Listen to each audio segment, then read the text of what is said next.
Welcome to Invert Aim, gaming news done differently. We're back again this week. I'm Feisty Cuffs, this is Brendan, and this is Ryan. How you going, guys?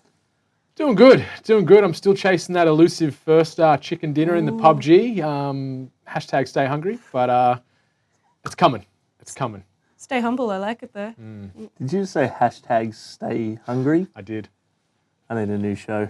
Yeah, I've been playing Marvel vs. Capcom, the new one. It's pretty good. Yeah, you like it? Yeah, it's not bad. I'm way more of a Tekken fan, but definitely enjoy Marvel vs. Capcom. These infinite combos in the air, and I get hit for about 90 moves. Did you get the collector's edition that gave you the Infinity Stones, but they actually just look like those sex eggs? I did. That you can buy from the porn stores? I did, yeah. Eggs sell very well as well, by the way. FYI. To all you people out there. What about yourself? Hashtag learning. Yeah, no, hashtag. I've just been lost in VR world again, so I played like a cat simulator. I think it's like called The Full Catastrophe or something. Punny goodness. Oh, they had me at those Steam sales. Oh, every time. So yeah, you're just a giant cat and you knock shit off shelves. Sounds fantastic. How much was that game? Awesome.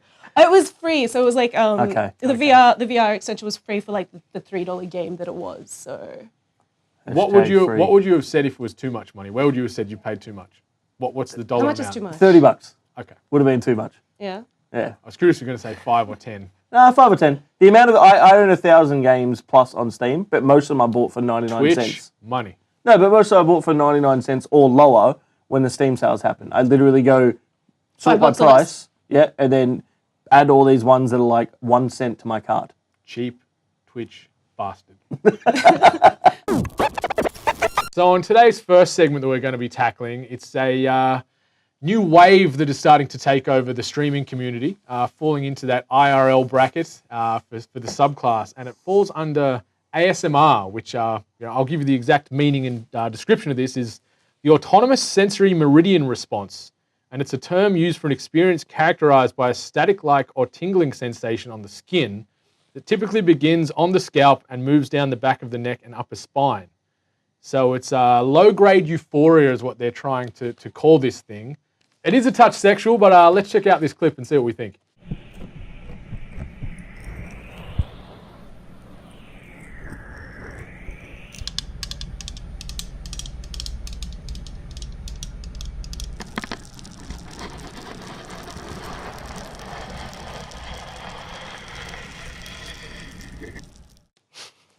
All right, so that is ASMR in all its beauty. It's an experience. What do you reckon? I feel a little bit dirty. So I know Luna. Her old name was Luna Lovebad on Twitch, and now she is now Luna ASMR. Look, from a streaming point of view, what she's done and changed her brand and everything to be towards ASMR is brilliant. It's definitely been the best thing she's ever done for a stream. But my opinion on this whole thing is get ASMR the fuck off Twitch.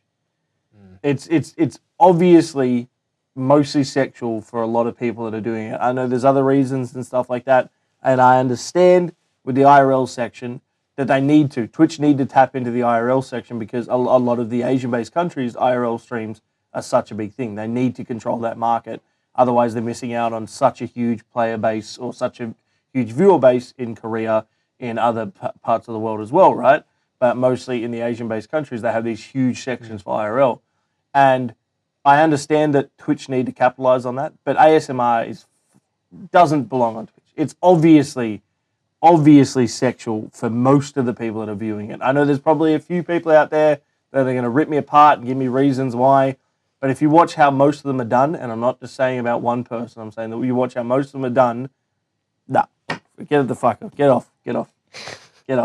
Get off, go by and go home. What do you think? Like, it was pretty cringe. Like, we all had a pretty common sort of like shudder feel going on watching that little cutaway there.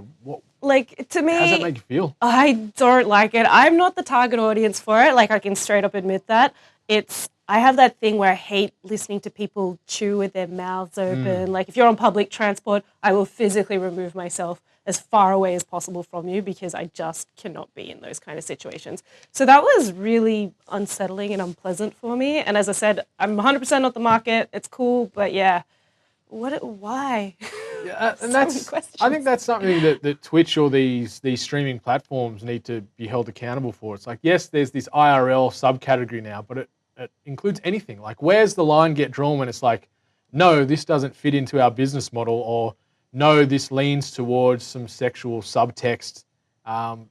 We watched that, and she's sitting there rubbing these felt like ears with a microphone right. Like, it was weird. It was almost like nails on a chalkboard sort of vibes for me. Where I'm just like, ugh. Well, I saw someone in the IRL section. I was linked the other day. Someone doing a bikini try on under the IRL section, and it was like the bikini wasn't like I'm going to the beach. It was literally a G-string at the back, and I was like, interesting. And that's something I think Twitch and Co need to sort of put their hand up and say, okay, we're fighting for market share, but we need to have some form of integrity or guidelines to abide by.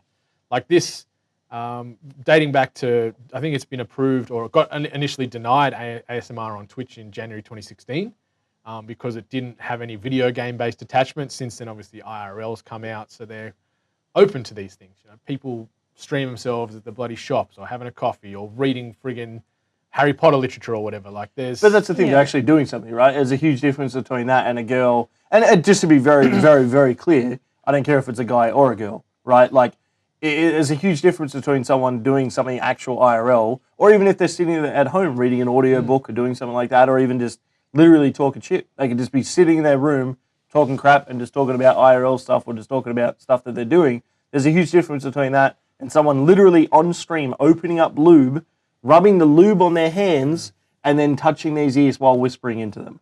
Like, if you can't understand, it's nothing to do with boy and girl. Yeah. It's literally just like, come on, like, what the hell is this doing on Twitch? Like, so I do say that there is that mental health. I think it did originate from that mental health kind of, origins. As I said, I don't know much about it. I'll be completely honest, but there is that element where you look up the definition and there's definitely that sexual undertone, and it is for titillation. So there is, I think it did stem from something, but it has traversed into this other realm, and I think that's the kind of quote, like, that's what we're getting on Twitch right now.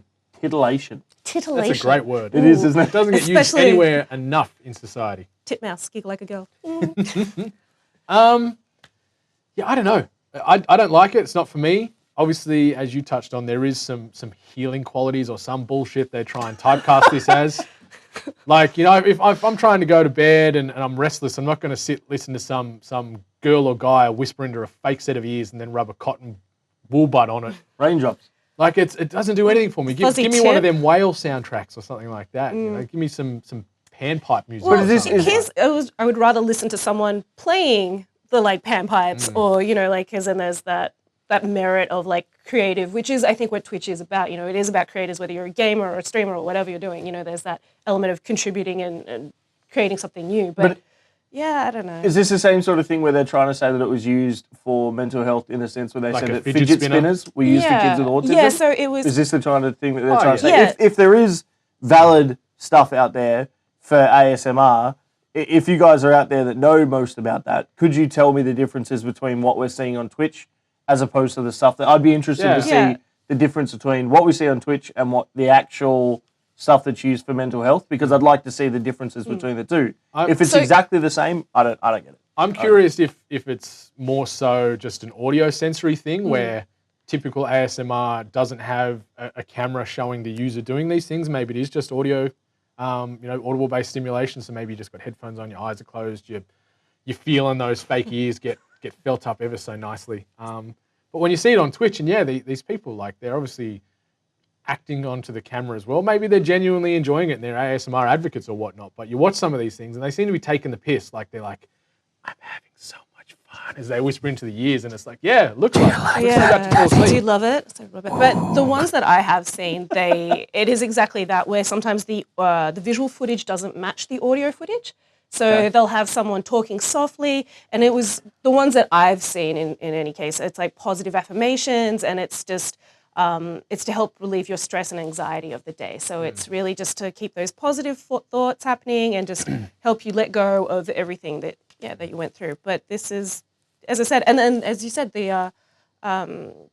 it's not them necessarily on camera. They're usually doing something else. So they might be brushing someone's hair, or they might be, footage in the park. It's it is different because it is about that But relaxation. I think what you sort of said as well, it sort of touches on everything and to do with a lot of the things that we're seeing on Twitch now, whether it be the IRL section or whether it be something like ASMR. I think the biggest problem is, and I'm going to use this term, taking the piss.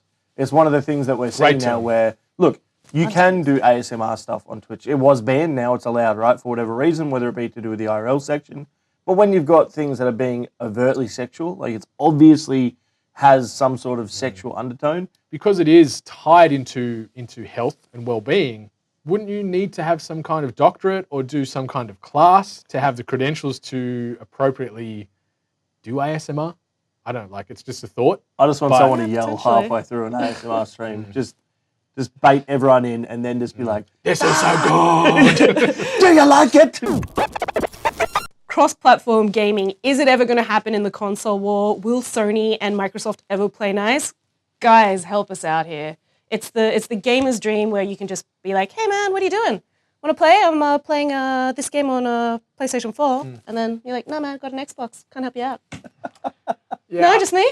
That's how we talk on the phone. I'd love to jump. I'd love to jump off on this one because I think this is a good topic to talk about because this week, Fortnite, done by Epic Games, had what they're calling a, quote, configuration issue where they actually opened up cross-platform play between Xbox and Sony, or Xbox and PlayStation. And Microsoft are very forthcoming with this. They're trying to play with everybody. They've got cross-platform play on PC. They've even got it on Nintendo Switch now via Minecraft. Minecraft can play on Nintendo, on Xbox, on PC, on phone, like so iOS, Android, everything. Yeah.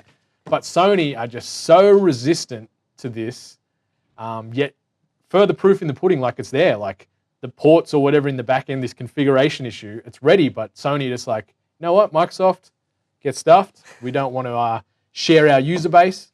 And I know the main dramas with that comes from the fact that this cross-platform play is done on the Xbox Live space.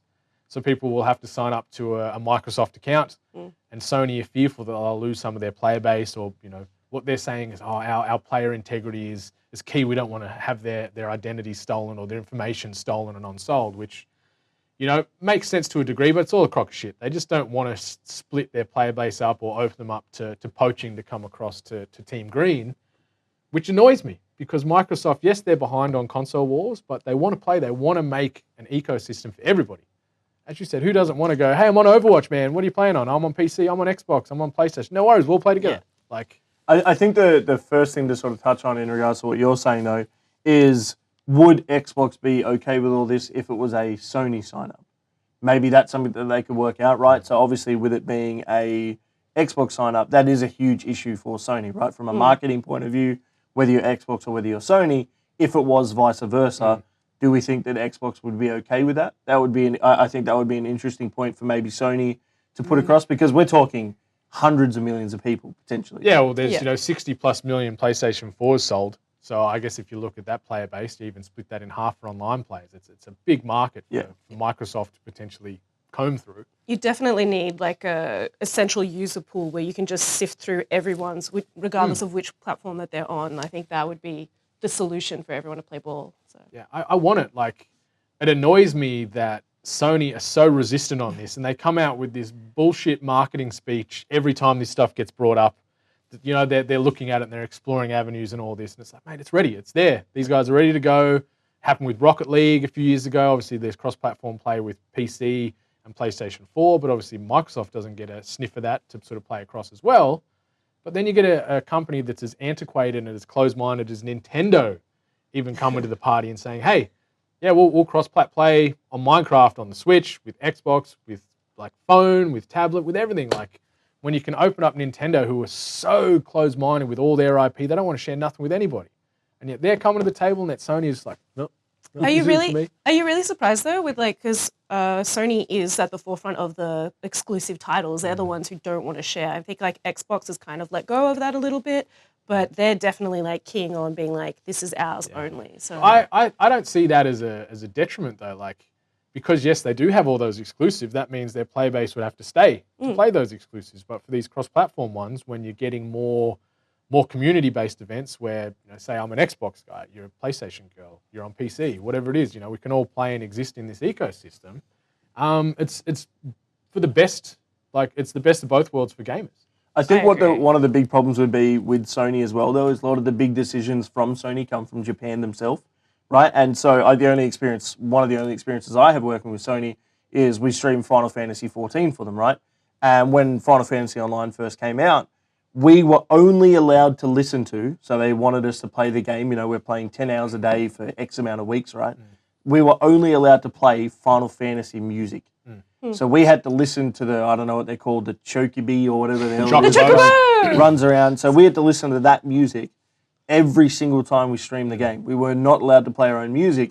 And we're like, if we're going to stream the game, say if I stream it for 2 months, I can't listen to Final Fantasy music the entire time. But you have to. And the US department, all that sort of said it came from Japan. So maybe it's just the Japanese part of it might not understand that this is such a big thing. They might just be like, no, we're not doing it, and they're just not going to listen to anyone else. Maybe it's just a simple decision like that where it needs to get changed. Because the fact that Fortnite either messed up or Fortnite either, did this on purpose or whatever, it's obviously there. It's ready to go. Like, Fortnite is a bit of a scuffed game in Battle Royale because you shoot stuff and it doesn't register Fortnite.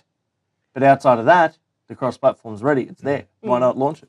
Yeah, and it's funny because Phil Spencer's open about it. He's one of the guys beating the table. Let's get this going. Let's make this shared gaming ecosystem for everyone. Everyone wins, great. But yeah, Sony just so non-committal for it. It's just weird because in all the press releases that you say, they're like, oh, as long as you come to us at the dev stage, like we're open to the discussion of it. But it's just not happening. And I think like we really need to learn from Rocket League. Like Rocket League is such a successful cross-platform game.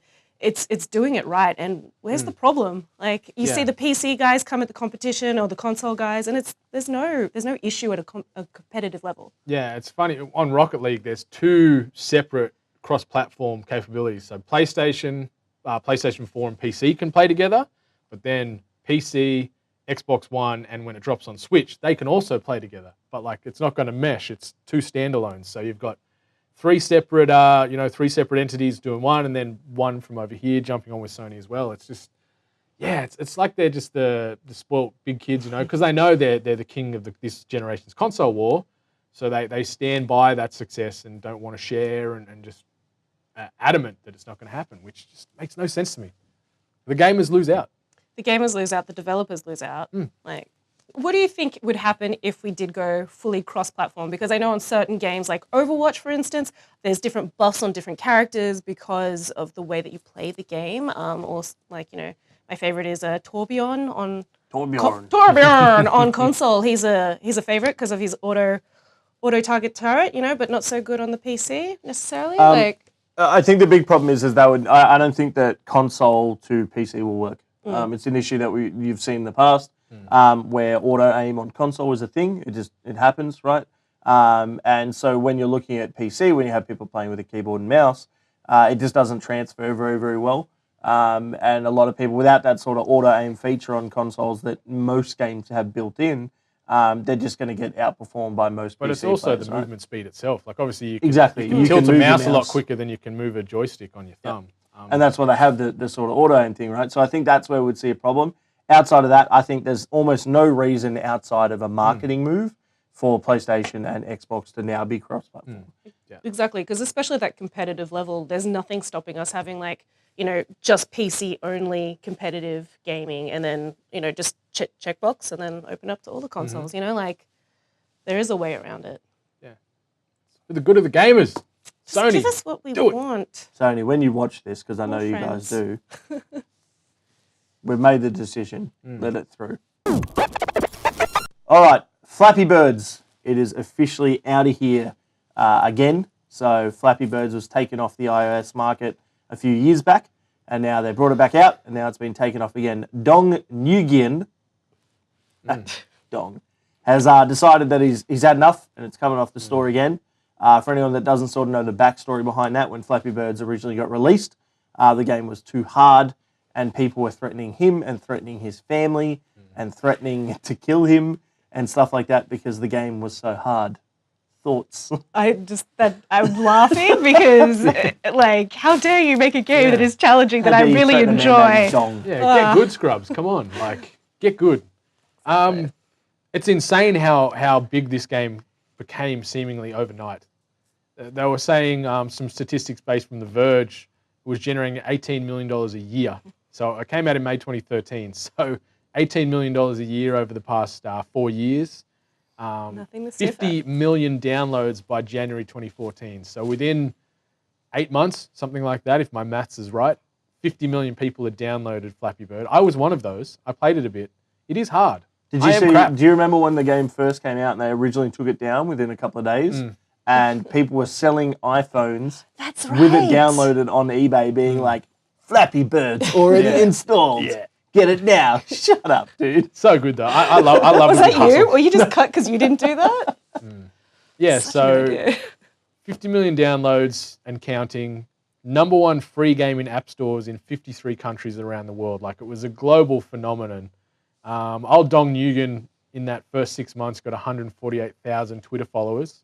Probably 100,000 of those were sending him the death threats because the game was so hard, the poor fella. But yeah, what do you think about this? Like, what's titles or apps that you think should be removed from the App Store? I guess is a nice little segue. Is there things you see in there and you're like, why? Why do you exist? Okay, so you left me hanging. I thought you looked like you were going to say something. I was, and then I could just see you just be like. For me, it's like there's so many games on there that I download. My favorite are the World of Warcraft art ones, right? I don't know if anyone out there's ever done the research or had a look around the App Store, but there are games that blatantly will have like Illidan in their mobile game, and it's got nothing to do with Blizzard. Like it'll be like some puzzle fighter game. Is his name like and it has Daniel? They have like literally exactly the same art. Like I even some of the stuff from Blizzard, we've had a laugh at some of them before because they're that copyrighted. Like it's insane. But there's a lot of these Chinese companies that are just boosting out these mobile games that just don't care. Quick one though, Blizzard, you didn't get this one. 8-bit. More like sued-bit. Rest in peace. But yeah, like there's this, as in regards to a game dying, I'm not a big fan of these ones where it's like, I forget the name, it's probably the biggest game out there where you have to say like Candy Crush? Boost. Candy Crush is okay, I think from what I've played, but I don't like the ones where you have to like build a town. Oh, like Castle Crashers. Yeah, I'm not a big fan of that. I play a lot of mobile games, and if I'm honest, I spend a little bit of money on them because I play them, a couple of hours a day. Twitch money. But I play more disposable. I play more like Mobile Legends, which is a game I think they're getting sued by League of Legends right now. Yeah, that's like the MOBA clone, right? Yeah, it's literally just League of Legends but on a phone. You get really quick queues, so I play it in bed at like 4 a.m. stuff like that. So yeah. What did you think? Like, was it worthy of the hype and sort of the craze that was attached to it? Did you play it at all? I don't know. Did you flap away or what? I flapped away. Yeah, gave it a little flap. I flapped away. I think my top score was about 37 or something, right? But I just want to point out real quickly, if I'm looking right here, if you play a game and it's too hard for you and you threaten the dev, you're a dickhead. How's about that? You can't argue with that. No, if you threaten to kill someone's children because the game's too hard for you, his name's Dong. His life has been hard enough. He doesn't need you threatening him.